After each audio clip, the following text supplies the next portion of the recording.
I'm excited to share that changes are coming on Fempower Health. To be updated on what those might be, subscribe to the podcast, and you can go to the show notes to follow me on social media, as well as subscribe to the weekly newsletter. And I promise you, no spam with the newsletters. They're always very purposeful because I am cognizant of your time and your very, very busy inbox. So stay tuned. Can't wait to share what's coming.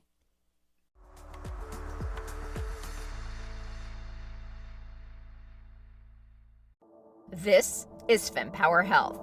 Each week, top women's health experts dispel fact from fiction. The most important pelvic floor exercise is not the Kegel.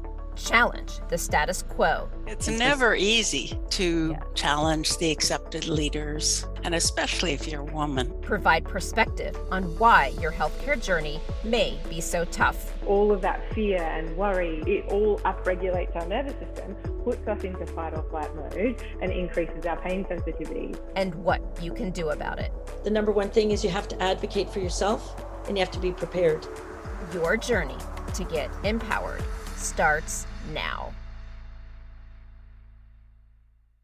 Men who receive their treatment for prostate cancer are told on their first visit, this is going to impact your sexual function. And women aren't told that always. And then the symptoms come up and they Google it like everybody does. And when you Google like sexual problems or sexual dysfunction, it's like all Google images, it's all about erectile dysfunction.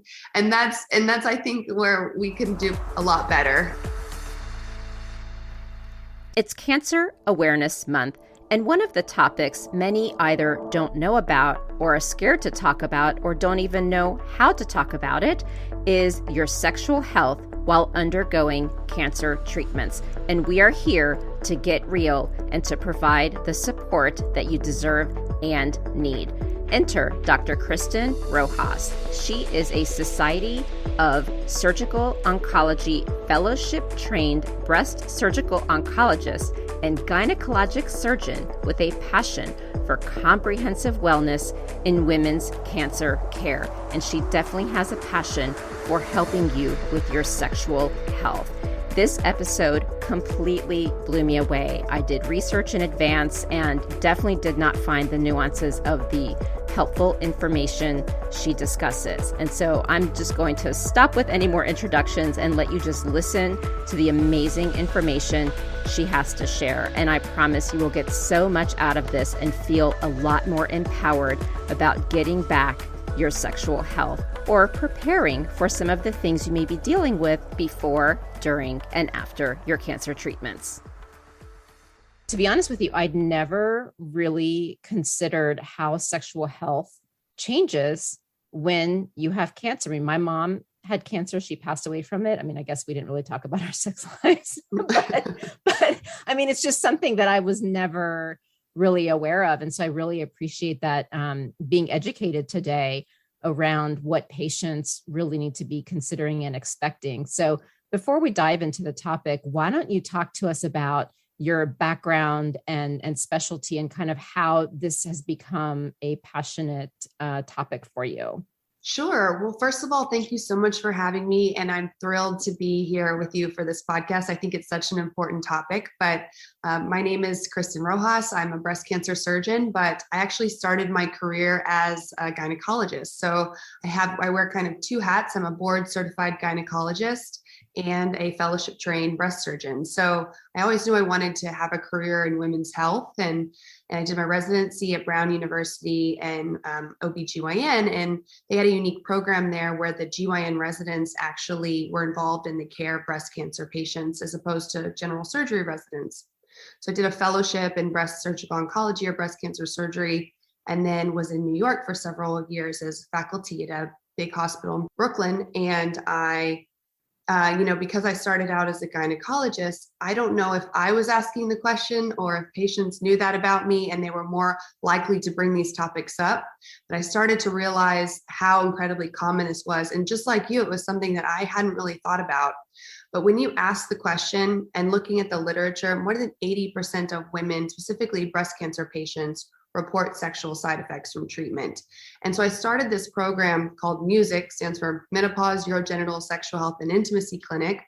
And I made it benign sounding acronym because my patients are of all ages and not everyone wants to be referred to a sexual health clinic. And so the music program is for women with a history of any type of cancer who are experiencing sexual dysfunction. Through this process, I've learned a lot about how other cancer treatments at other disease sites, such as leukemia, lymphoma, other GYN cancers, sarcoma, all of those treatments can impact sexual function, young women, postmenopausal women, and it's an under discussed topic. And so my goal is to make it normal conversation. So thank you so much for having me so we can do that.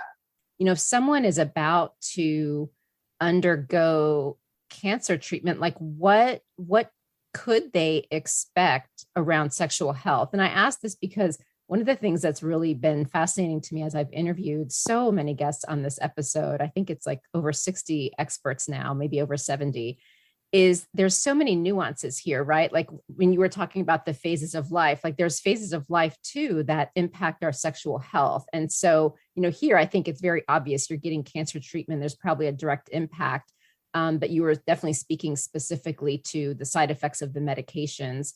And so I guess, I'd love to know what is impacted here. Like what should women expect and what might be surprising to us to hear about this? Outside of the psychosocial impact of a cancer diagnosis, which is a huge hit to a woman and her caregivers or her partner, her family, there actually are these biological consequences of cancer treatment that really almost mirror the effects of a normal menopause. And as a society, I think we don't do a great job preparing women without cancer for menopause. It's not something we all talk about until it's your problem, and then you quietly ask your friend if they're experiencing the same symptoms.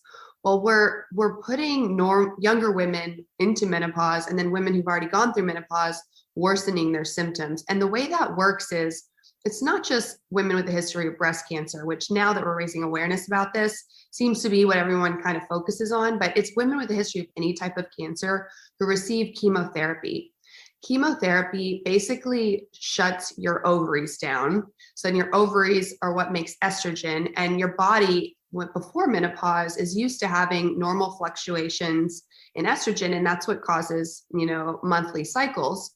Well, when you drop those levels of estrogen really low, it affects not only your brain, but your heart, your bones, and then the vulva and the vagina. And so the symptoms you most immediately experience are hot flashes, because it's literally like a drug withdrawal from estrogen, which does a lot of good things in your body.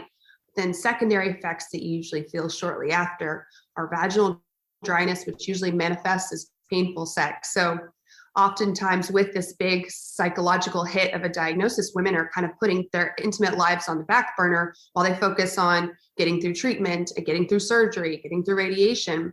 They may go back to try to have sex after all those acute issues are resolved, and they'll realize, oh my gosh, like the biggest symptom patients report when they see me in the program is all of a sudden I went back to having sex and it felt like knives, and it was so scary. No one told me that was going to happen. And and patients can have bleeding after sex, which is very traumatizing. They don't feel like themselves. Their desire is much lower. And all of these things can impact not only you can have sexual dysfunction without even being partnered. And obviously it isn't specific to a sexual orientation or gender, but my program does focus on women. So it can affect women biologically as well as the psychosocial impact. There's also radiation, which comes into play. A lot of women who have GYN malignancies get pelvic radiation, and that basically shuts down their ovaries and can make the vagina shorter or narrower, making penetrative intercourse impossible. And so there's some interventions that we have during treatment to help prevent those sequelae, but oftentimes we're just trying to throw so much information at patients and get them through this multi-step process that is cancer treatment that we don't always do a great job addressing those issues and mitigate and giving them mitigation strategies. So that's kind of why I like to bring it up, because it's like, as you said, you have a healthcare background and you talk to all these experts, but even you hadn't really thought about it that much. And it's true, even from the world of gynecology, a lot of GYNs don't think about it that much. And so that's my goal, is to raise awareness about the problem, because it's actually extremely common. Wow. So tell us, like, in an ideal world, or maybe you can compare like what typically happens, right? And what an ideal world should look like. Because, like, for example, I've done a lot of interviews around the pelvic floor. And what was really interesting is a tip that one of the experts gave, which is, while you're pregnant, go see a pelvic floor physical therapist before you deliver, because we can look at your body and your muscles and your pelvic floor and see what are the best positions for you to deliver your baby, to create the least amount of injuries to your body. And it's one visit. So what would be the equivalent of that, of like what actually happened? Because I'm honestly envisioning cancer diagnosis, book your appointment, go get your chemo or radiation. Like, that's what I envision the world is. And you're nodding, so I'm assuming yes. Yeah, I think it's really tough because, as a breast surgeon, I'm often the first person that the patient sees when they're newly diagnosed with breast cancer. So I've got to get through what this diagnosis is, what your prognosis is, and what the steps are of your treatment, get you on board with everything in less than an hour, and start the process. And so that is a lot. And some places get even less time than I do. I'm fortunate to be at a big center where we have a big team. So I really feel like I get to spend almost an hour with every new patient, but I know that's not the case in a lot of places because of the nature of our healthcare system. So I think that one way is to have a team where there's someone else who's kind of in charge of taking over this, that reaches out to the patient after first information has been digested, and kind of talks about all the other aspects of support through treatment. But it's interesting because there's been studies looking at this. Men who receive their treatment for prostate cancer are told on their first visit, this is going to impact your sexual function. And women aren't told that always. And then the symptoms come up and they Google it like everybody does. And when you Google like sexual problems or sexual dysfunction, it's like all Google images, it's all about erectile dysfunction. And that's, I think, where we can do a lot better. And so I think, it's a lot to put on the primary provider who sees them first and tries to get them through the cancer treatment part. But I think it's really great if offices can have someone who kind of follows up with the patient after, if it's not mentioned at the first visit, because oftentimes it's very overwhelming and it's hard for patients to really digest everything we're giving them at that first visit. Can I ask you a question that it triggered when you said the first visit after someone is diagnosed is with me and you're a breast surgeon? So can I just clarify a nuance? Because since I have you, like, a lot of people will say, well, surgeons, we know what they want to do. They're trained to cut people open. So can you just, for someone, because I think this is, even broader, it's like, yes, we want to get into sexual health, but I kind of almost want to get into like, how do you ideally manage the fact that your body is going to, so it's not just, let's make sure the cancer doesn't get worse and we can, get rid of it and keep you alive and keep you healthy. And we're going to specifically dive into sexual health. But I do think there's a couple nuances. If you don't mind, I'd love to ask. Oh. I would assume it's an OBGYN they're visiting. They get their, annual exam, and then there's a potential, concern or diagnosis. Is it literally typically the next step is a surgeon? And then is the surgeon, like, the title is, okay, in there, I also do radiation, and it's not just I go straight to surgery. So how does all that work with the nuances of the specialists? No, I love that you asked this because it's really important. So usually what happens is a patient will be getting an annual mammogram that's ordered, or annual breast imaging, or they'll feel something that they usually bring to like their primary care provider or their GYN. They'll start the process for the workup to get the diagnosis, which usually leads to an image-guided biopsy. Once they get that biopsy and they get the results, then patients are referred to one of the members of what we call a multidisciplinary team that takes care of breast cancer. So like 20, 30 years ago, you would see a lot more surgeons and oncologists kind of as siloed and standalone. That model still exists in a lot of places, and it's a fine model. But now we move more towards disease site specific teams. So a team for breast cancer, a team for pancreatic cancer, a team for colorectal cancer in a lot of bigger cities. It's not always the case in rural areas, and that's okay.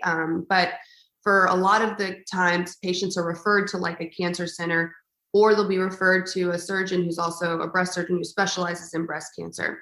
Even though like I love to operate and that's my job, a big, now with all of these targeted therapies, it's doing a patient a disservice for me to just take them to the OR immediately and not make sure that they don't need something else first. Because a lot of times patients, especially younger patients with more advanced disease, really benefit from targeted treatment before we go to the operating room. And so that's why working as a team and in a lot of big centers, every new patient or almost every new patient gets discussed as a team to figure out not only the right treatments for them, but the right order of treatments. And so I think of the breast surgeon as kind of like the quarterback of the team that kind of decides what's the next step. Either we go to the OR or no, I need you to see my colleague first, but I'll keep tabs on you through this process and then you'll come back to me after the first phase. And so sometimes patients are referred to a breast surgeon or sometimes are referred to the medical oncologist. And that's why it's important that we're always communicating.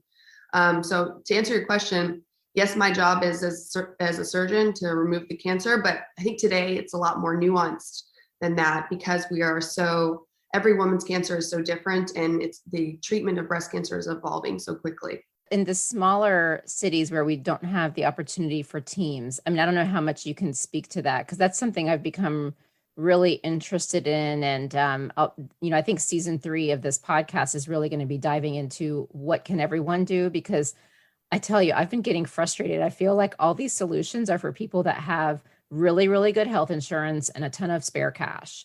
I cannot ignore it. And so even if, I feel like everyone has even like one little tip for people who may not live, in one of the metropolitan areas of the United States. So how does it work there and anything someone should consider? Because I think, it's not like we all plan and are experts in cancer once we get it. What are some quick things that people should be aware of in their treatment plan? So this is a great question. And my father is actually a general surgeon in rural Texas. And there you go. Perfect. Yeah. He was in private practice for a long time treating women with breast cancer. So I've definitely been able to see how that works as well. And in that setting, I think patients are often referred to the breast surgeon first. And I think important questions to ask your breast surgeon are, okay, who else am I going to be referred to? Because really nowhere is breast surgery the only part of your treatment now. It's just a matter of, in a rural area, you may be charged with coordinating your own care kind of and asking, usually surgeons that are in a private practice or in the community have people that they reach out to and refer you to. So I think a good question to ask is, who else is going to be involved in my care? Who do you recommend? And at what step in the process is surgery? Because sometimes it's first and sometimes it's second. The bigger centers tend to have like these patient care teams where it's like you mentioned earlier, they're like calling and checking in. And I know this is where like they're the folks kind of assigned around things like fertility preservation, and hopefully, more and more people will be assigned the sexual health proactive discussions and things like that. So I think it's important for people to be aware there are these roles that exist, but they may not exist everywhere. So it's really up to us as patients to be aware and be able to ask the question, which is so hard because it's like, how do you keep track of all the things you're supposed to be asking? Because you never know what kind of health issue you may come up with. Well, that's actually why I have a social media account that's breast cancer focused. And then I also have one that's related to the Sexual Health After Cancer program.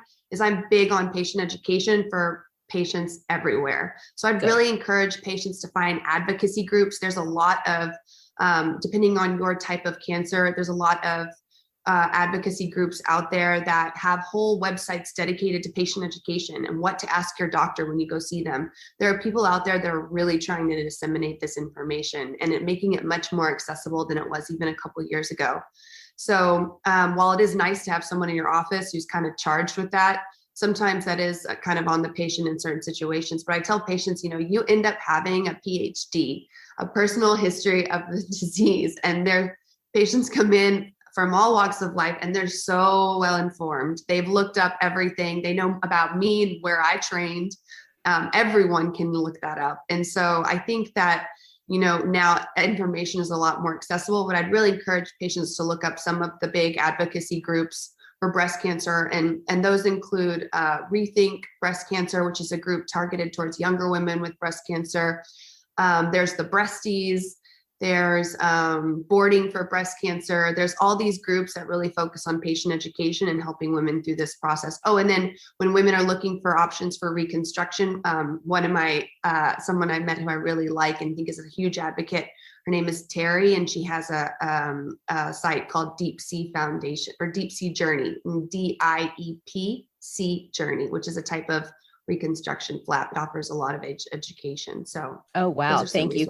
Yeah. Because I do have show notes and all the stuff we discuss here, I'll have links to so people can refer to it. So thanks for sharing that. And I'll also put your Instagram accounts on there too, because, and I like that you brought up advocacy groups because, when I look for people to interview, sometimes people email me questions about topics or a friend will call and I'm like, oh my gosh, I need to do an episode on this. And if I don't already know someone, I either go to a previous expert I know and say, who do you know? Like my orgasm episode was based on a previous sexual health person. I'm like, I need to know who to talk to about orgasms. My friend asked me a question. I had 0 answers for her. And that's how that one came to life.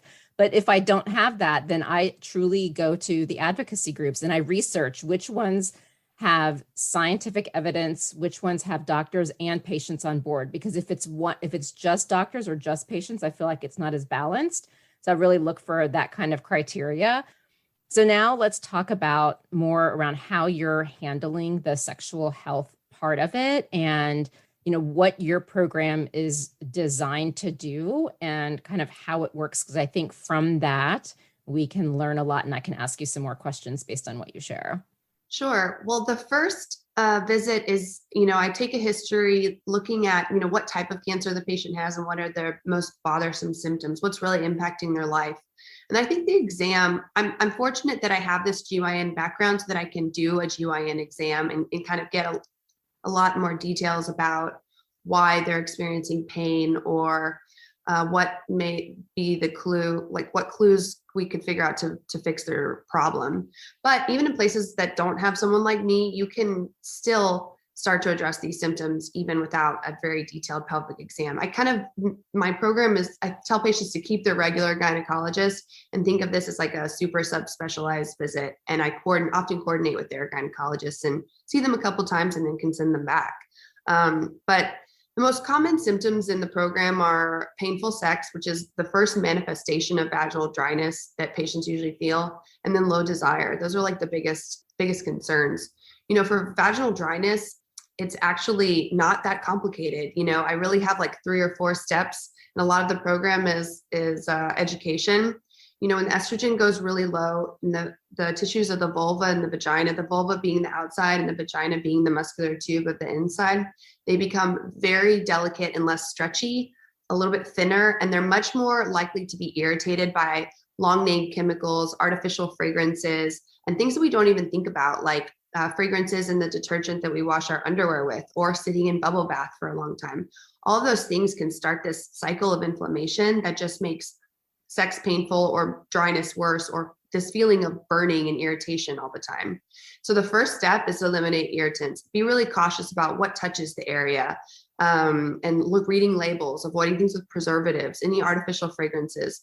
And then the second thing is start a moisturization regimen. So just like we use under eye cream and put on a moisturizer every night, start thinking about moisturizing the vulva and the vagina at least 3 times a week. And whereas in the past, there was like one brand name moisturizer we would tell everyone to get, which is like over the counter at the grocery store, but we actually have way better products now that have really high tech formulations that don't even necessarily have hormones. Because a lot of women, breast cancer patients with a history of estrogen receptor positive breast cancer, so hormone-sensitive breast cancer, we typically try to avoid estrogen products, although sometimes we do need to use them. But a lot of women with other cancer types like cervical, colorectal, lung, sarcoma can all use hormone medications. And so non-hormonal moisturizers, the ones I tell patients to look for, have hyaluronic acid. So the same molecule that's in like eye cream that pulls moisture from the environment, holds it on the skin.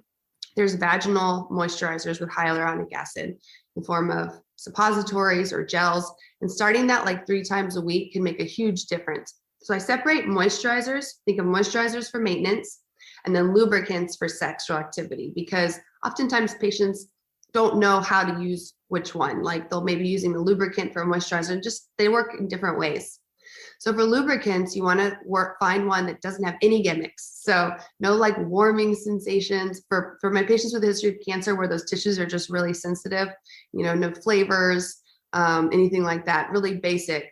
And I encourage them to try a silicone-based lubricant that doesn't have fragrances or preservatives. There's a couple of brands that I like. Some brands that for moisturizers that I recommend are the Bonafide suppositories called Reverie. Good Clean Love makes a good hyaluronic acid moisturizer called BioNourish. And then there's Hyalogine. It's also a hyaluronic acid moisturizer. For lubricants, I tell patients about Uberlube. It's a silicone-based lubricant that has no preservatives and is super slippery and really minimally doesn't irritate anyone. Whereas a lot of like over-the-counter grocery store lubricants can really irritate patients because they have a lot of chemicals in them. So I empower patients to be the ones that pick the lubricant, because a lot of times that's put on the partner and the partner just shows up with whatever is at the grocery store. Right. And so, yeah. And then lastly is, that's talking about dryness and improving the stretchiness of the vagina, decreasing infections, irritation. But lastly is the pelvic floor. And I'm glad you really brought that up, because oftentimes I recommend patients see a pelvic health physical therapist. They're amazing. They are so awesome. And a lot of them have there's a lot of good social media accounts from pelvic health physical therapists. And so I encourage everyone to find one if you don't have one in your area.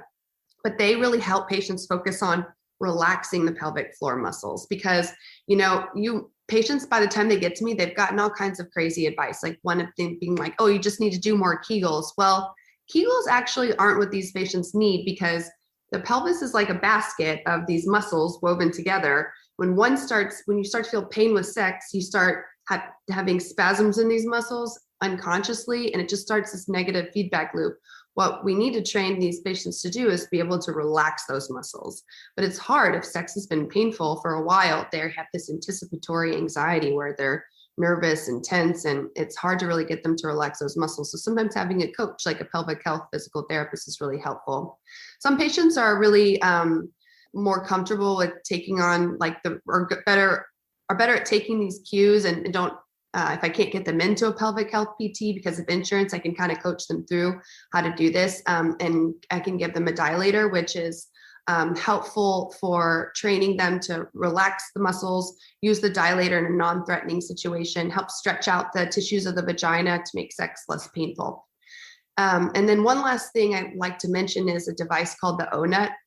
It was actually invented by a woman, I believe this is the story, who had really bad endometriosis. And so those patients often have pain with deep penetration with sexual activity. And so it's literally like a bumper. So there are these stackable silicone rings that you place on the penis, and they act like penis or whatever device for penetration. They act like a bumper to limit the depth of penetration. So patients who have pain deep in their pelvis during sex my patients have told me that the O-Nut is really helpful. So the website for that is ohnut.co. And they have a fabulous website with pelvic health physical therapists on there too. Fempower Health is pleased to partner with the upcoming Femtech and Consumer Innovation Summit. The summit is the latest deep dive event, part of the Women's Health Innovation Series, looking to tackle this growing sector of women's health, having had continental success in driving innovation, investment, research, and partnerships in traditional women's healthcare by bringing together critical stakeholders. Join us in New York on June 7th and 8th as we channel this success into the consumer sector of women's health. Visit www.femtechconsumerinnovation.com to view the superstar speaker lineup and enter code FEMPOWER15 for 15% off your ticket. Hope to see you there. You mentioned the hormone changes too, and I know like in when you're in perimenopause and menopause, estrogen patches are something that people can use. And I know we've talked a lot about breast cancer specifically, but you work with those with a lot of different cancers. So when the estrogen drops, clearly from the sexual health perspective, you've talked about the moisturizer and the lubricant, but what about the other impacts of the hormone changes? Because, the sexual health, which a lot of times is the testosterone levels, like what do we do about the hormone part of this? Where I'm at a large cancer center now, I see a lot of young women who've undergone very intense chemotherapy for leukemia, lymphoma, and then have had bone marrow transplants, which we call stem cell transplants. And they have menopause in their 20s and 30s. And having no estrogen from that early almost certainly leads to osteoporosis and potentially an increased risk of having a heart attack, maybe even dementia. And so it's not just even sexual function, it's like your entire body is impacted. And so the first sign of that is hot flashes, because that's like your body's barometer for where you're at with regards to estrogen. So if patients, so I am a strong advocate for giving them those systemic hormones back. So the easiest way to do that is an estrogen patch, an estradiol patch.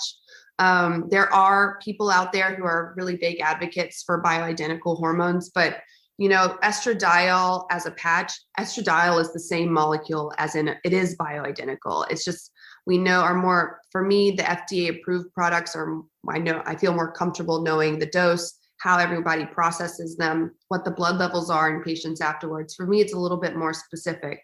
And I think bioidentical, like as a concept, became really popular because for a long time we were giving women Premarin, which was conjugated equine estrogens, which is all these estrogens that aren't even natural to us. Not only that, the companies I'm from South Texas, and I'm a horse person, and those companies there's all these stories about horse abuse, like getting the pregnant horse urine.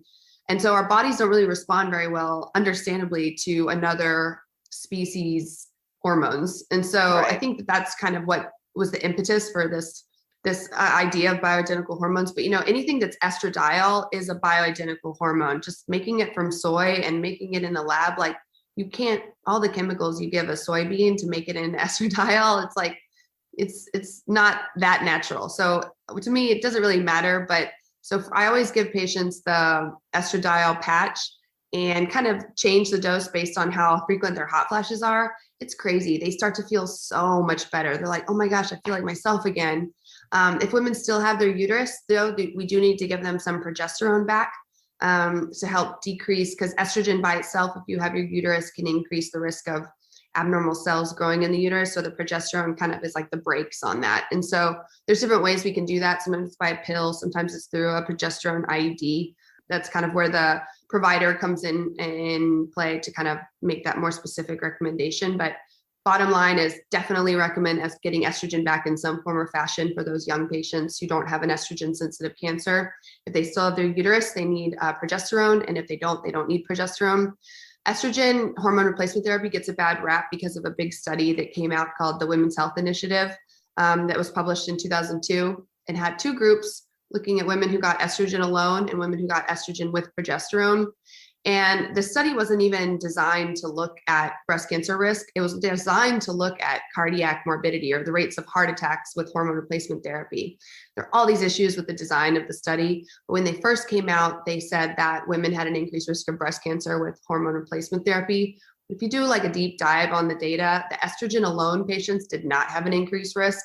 The progesterone alone progesterone with estrogen, so like the combined hormone, had a tiny bump in their risk. So it might be due to the progesterone and not the estrogen, but nevertheless, everyone associates estrogen with this increased breast cancer risk. So even the long-term data of that WHI trial showed that estrogen alone may actually decrease the risk of breast cancer. But of course, the media didn't pick up that story the same way as it did in the early 2000s when it was like, we're trying to kill women with hormones, Yes, so it's complicated. Yeah, the media definitely sometimes shapes the way we view things, unfortunately. Yeah.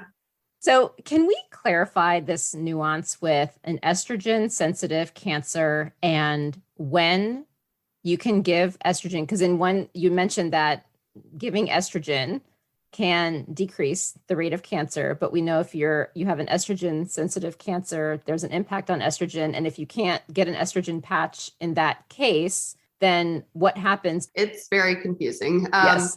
If you don't have a history of estrogen sensitive breast cancer, which really the only ones are estrogen sensitive cancer. So it's breast cancer that's hormone receptor positive, or endometrial cancer, which is the lining of the uterus. So those are the big ones that respond to estrogen. And so once you have that type of cancer, we have to be really careful about what we give you, because some things have estrogen properties and can act as like a stimulant to grow. But there's a big difference between systemic hormones, which is like by a pill by mouth or a patch, or vaginal estrogen. Vaginal estrogen works locally. So for even with a woman with a history of estrogen receptor positive breast cancer, I do often prescribe low dose vaginal estrogen, especially if their symptoms of dryness are really severe. And there's no evidence showing that there's increased risk of recurrence for those patients, but it's just a long conversation. But actually it turns out in women without cancer, estrogen may actually be protective.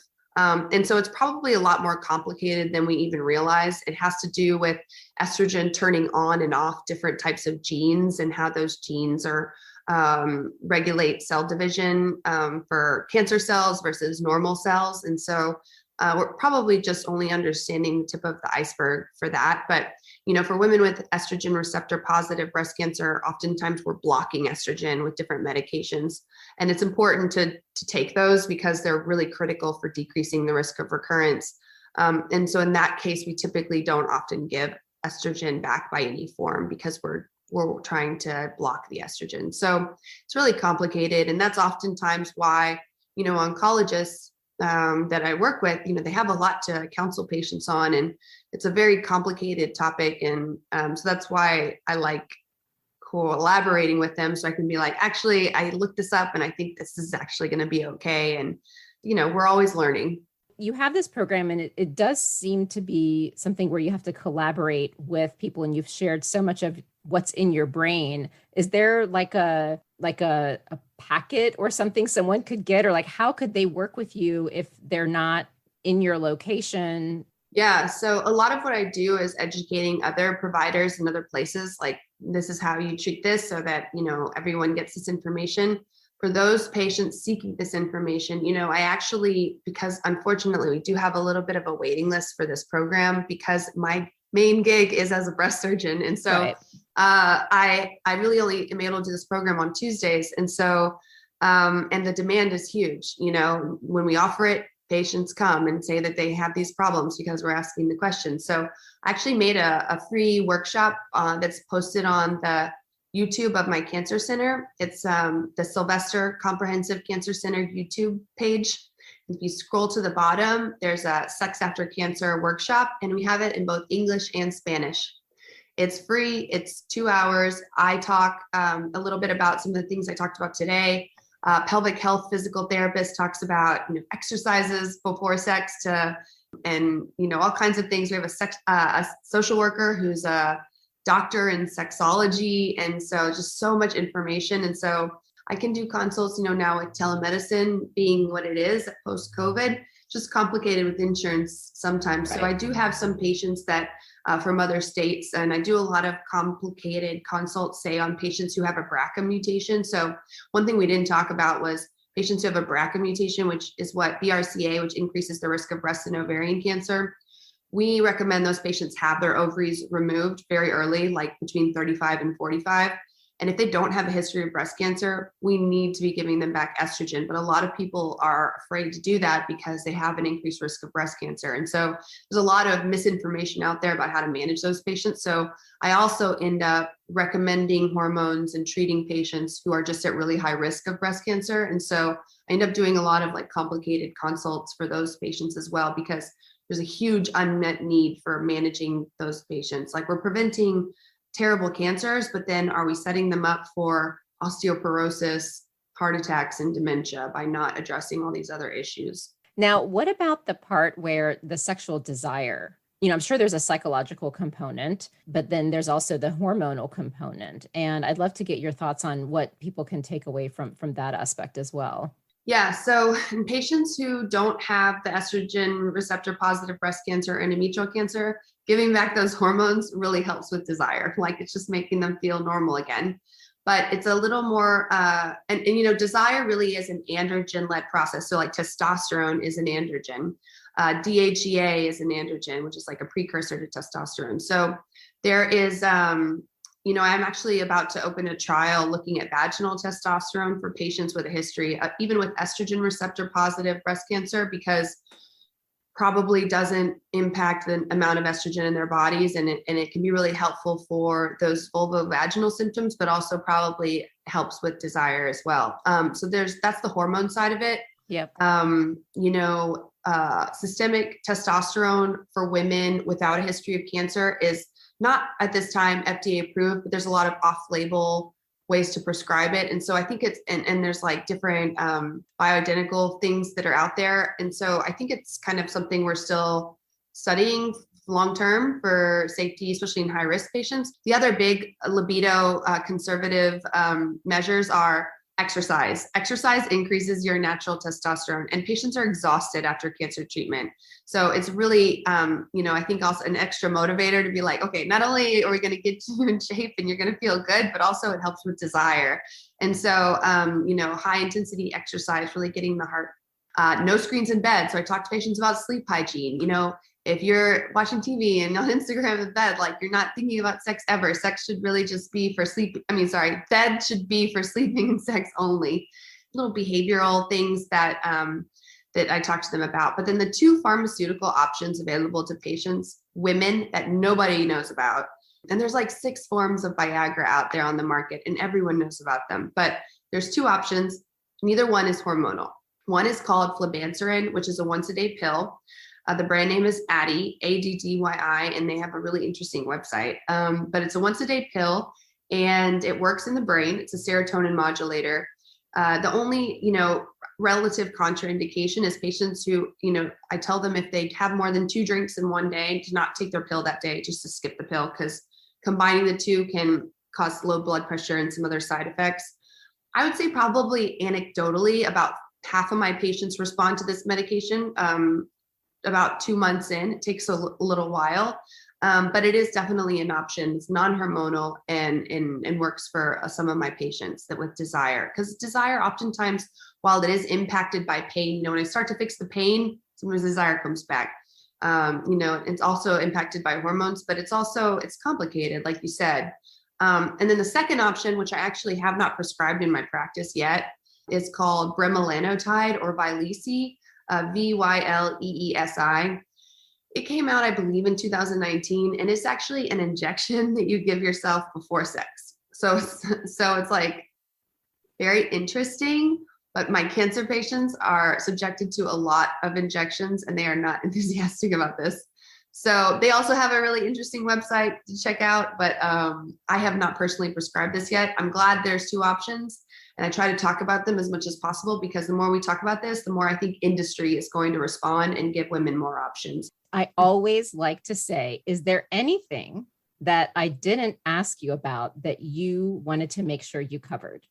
I just want to, as like a parting message I didn't really touch on, if you're a patient and you're experiencing these issues, even if you don't have cancer and you're experiencing these issues, bring them up to your doctor. And it's nerve-wracking, and you may not get the response you want. Like you may tell your oncologist and they get really flustered and not really have an answer for you. But if 5 patients that day in their clinic ask them the same question, we want to help. They're going to go home. They're going to call their friends. They're going to look it up online. They're going to come up with the resources so that the next time you ask, they're going to have something for you. And so the big problem with this is that if you ask a lot of doctors, like, oh, my patients never asked me about that, so it must not be a problem. And so I just want to empower everyone to speak up, talk about it like it's normal, ask your doctor more than one time, and eventually more people will come up with the resources to help. And so I just, don't be embarrassed. You have nothing to lose, especially my cancer patients. Cancer patients have just already gone through so much. Like, I want to just empower everyone to speak up to every doctor that they have. Because, one time I had a patient who had a history of cancer, but also had a history of heart failure. There's a medication we give heart failure patients that blocks testosterone. And she was having low desire. And I said, well, maybe we can switch you from this medication to another type. So I talked to our cardiologist and he was like, that's not a real problem. No one's ever told me that before. And I was like, well, probably more people are experiencing it than you realize, but bring it up multiple times and bring it up to all your doctors and just talk about it normally. And people will come up with solutions for you. So much of what I say is you've got to talk to your doctor. You have to ask the right questions. You have to be prepared. And I always love to get the different perspectives so that people realize doctors are not robots. They are human beings. And like, we all have a role to play in this very frustrating healthcare system. And, so thank you for that perspective, because it's really, really important. If you could wave your magic wand, what would you love to see change in our healthcare system that would help you do your job better? Access. I think there are, I work at a very nice cancer center, but you need insurance to see me. And I think that there are a lot of patients who are not insured. And as much as we try to make the public health options equal to private options, they're not. There's delays. Even if you do have insurance, there are delays in getting the care that you need, depending on how proactive you are about insisting on consults and appropriate referrals. And so I think a huge problem is access. And so I don't want to get political on your podcast, but I think that everyone needs to have access to affordable healthcare. And we would prevent chronic illnesses. We would educate patients about how to take better care of themselves. And we wouldn't have so much superfluous spending in the healthcare system if we took the control from reimbursement and gave it to the patients. Yeah, no, I mean, I completely agree with you. And thank you so much for being honest about it. So let's end on a fun note. Okay. What is an interesting fact about yourself? Oh man, I wasn't expecting to talk about myself at all. Okay. Well, a lot of people don't know this about me, but I used to barrel race when I was younger. So as a teenager, a lot of people don't know about women's Western sports because it's not fancy English sports. But when you go to a rodeo, there's the men's sports, which is like all the exciting stuff like bull riding and calf roping. Then the women's sports was barrel racing, which is barrels in like a cloverleaf pattern. You have to run around them really quickly. It's actually super intense and actually quite dangerous. But I used to barrel race. Oh, that's wonderful. Now, are you like a champion barrel racer? I grew up in South Texas, where kind of everyone was a barrel racer, but at some point I was pretty good, but I wasn't like a state champion or anything like that. Okay, got it. Nice. Well, thank you so much for sharing. And in all seriousness, I am blown away by this conversation. And I am so, so happy that your team reached out asking to talk about this topic. I mean, it is beyond my expectations. And I'm assuming everyone who listens to this will feel the same way. So thank you for making time. I really, really appreciate it. Yeah, there's actually one more thing I just want to tell everyone, sure. And that's another amazing resource. We recently put together a program that includes, myself talking about some of these topics, pelvic health physical therapist, other providers talking about pain management at surgery, and you can access that program at wearewomenshealth.com. Thank you for tuning into this discussion on the Fempower Health podcast. You can refer to the show notes for links to information that is referred to in this episode. And if you like this episode and found it timely and valuable, please take a moment to tell a friend or a colleague about Fempower Health. And right after this episode is over, please think of one person who might find this episode helpful and tell them about it. And if your friend is new to podcasting, please show them how to subscribe to our show. And another way to support Fempower Health Podcast is to leave a review where you listen to podcasts.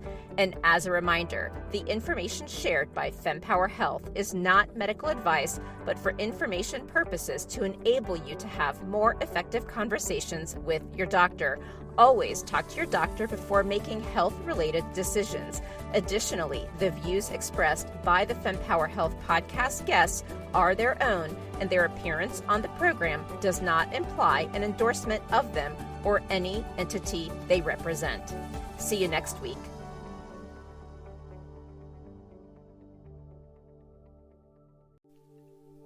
And that wraps up another empowering session here at the Fempower Health Podcast. Now, before you dash off, I've got a quick, exciting invitation for you.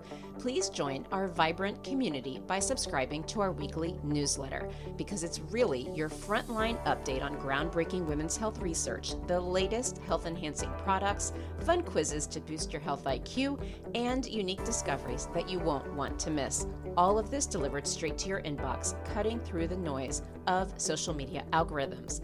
Love today's insights? Show your support by rating and reviewing our podcast. Your feedback is more than just a pat on our backs here at Fempower Health. It lights the way for others seeking guidance and community in their health journey, amplifying the voices that need to be heard. And for a deeper dive into today's topics, check out the show notes and explore our website at fempower-health.com. Our site is a treasure trove of knowledge, neatly categorized by topics of interest and life stages, ensuring you find exactly what you need to empower your health journey. And your voice matters to us deeply. Whether you have a question, a story to share, or feedback on our episodes, reach out directly at info@fempower-health.com. Drop us a message on social media or hit reply on any newsletter. Your insights inspire our conversations. And a quick note, the knowledge we share is here to embolden you in discussions with your healthcare provider. It's not medical advice.